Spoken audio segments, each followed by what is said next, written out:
Perkenalkan, nama saya Muhammad Fuad Hakiki. Di sini saya akan menjelaskan tentang sistem operasi. Kerjasama antar proses. Proses-proses yang dieksekusi oleh sistem operasi mungkin berupa proses-proses yang terpisah, independence, atau proses-proses yang saling bekerja sama, corporate. Proses yang terpisah adalah proses yang tidak berakibat atau diakibatkan oleh eksekusi dari proses lain.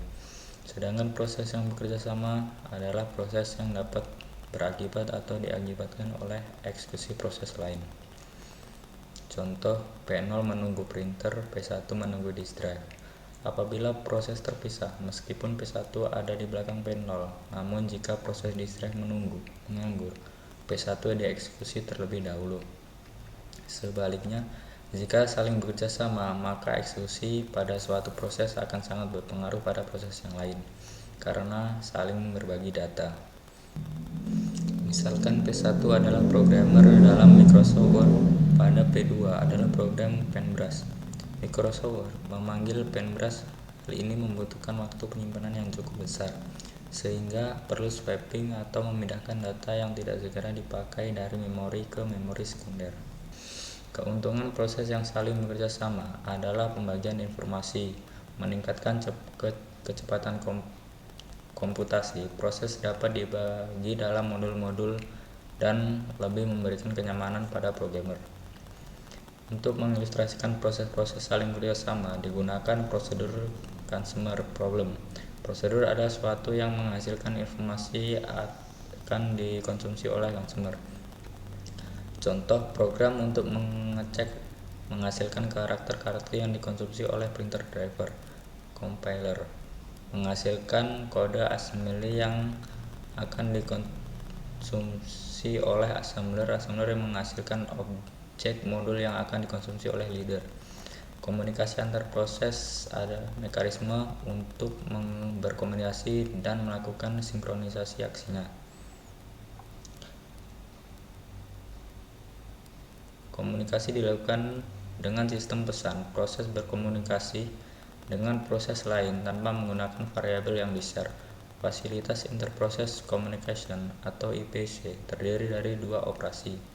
Satu, send pesan. Ukuran pesan bisa tetap atau berbeda-beda. Receive pesan. Apabila proses P dan proses Q akan melakukan komunikasi, maka kedua proses ini memerlukan satu, tersedia seluruh saluran komunikasi antar kedua proses tersebut. Dua, menukar pesan menggunakan send atau receive. Sedangkan implementasi seluruh komunikasi dalam bentuk fisik, misalnya share memory atau hardware bus. Logika, misalnya properti logika. Terdapat dua bentuk komunikasi antar proses, yaitu komunikasi langsung direct communication dan komunikasi tak langsung indirect communication. Bentuk komunikasi langsung adalah melakukan komunikasi langsung secara proses lain. Pada komunikasi langsung harus disebutkan nama proses secara eksplisit. Send P pesan pengirim pesan ke proses P. Receive Q pesan penerima pesan dari Q. Komunikasi tak langsung. Pada komunikasi tak langsung, pengiriman atau penerima pesan dilakukan melalui mailbox.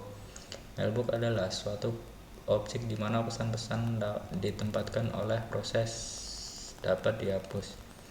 Tiap mailbox memiliki identitas unit. Dua buat proses dapat saling berkomunikasi hanya jika mereka saling menggunakan mailbox secara bersama-sama.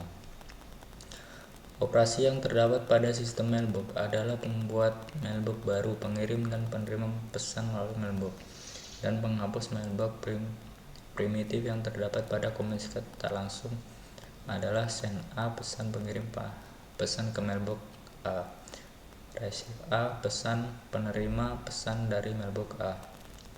Solusi untuk permasalahan ini dapat menggunakan salah satu cara ini: mengizinkan satu sambungan dihubungkan dengan paling banyak dua proses, mengizinkan hanya satu proses pada satu waktu mengeksekusi operasi receive, mengizinkan sistem untuk memilih penerima tertentu.